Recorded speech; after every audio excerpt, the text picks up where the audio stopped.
Confession number 2. I don't understand you, and I don't have time to figure it out. What does that mean? What I mean is, candidates come to the table all day, every day, with acronyms and language from the company and the jobs and the industries that they used to work in. And when I'm sitting here in my company with my acronyms and my job and the chair that I need to fill, if I don't understand how you're a fit, I'm moving on. It's the ugly truth, but it's human nature, and that's what happens, especially in this economy. Recruiters, HR, hiring managers, they're buried. They're doing the job of 2 or 3 people, and they don't have time to figure out, are you a fit or not? So it's your job to make sure that your resume and your conversation is on point with what they're looking for in a language that they can understand. Here's a great example. I worked for a global company and was very successful there, and there's an acronym that they use, ABNUC. Now, if I'm interviewing with somebody that worked for the same company and I'm trying to convince them to hire me as a salesperson, and I say, I'm the best ABNUC salesperson you'll run into, they will instantly know what that means and will dive into a fun and hearty conversation about how I'll bring that to life in their company.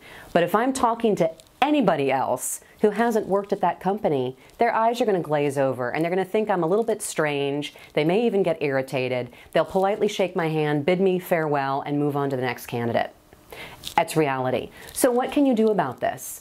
Well, let me first tell you that most people spend hours and weeks and months trying to find the hidden jobs and get the interview. And then when they get the interview, they don't spend the time to prepare for that interview.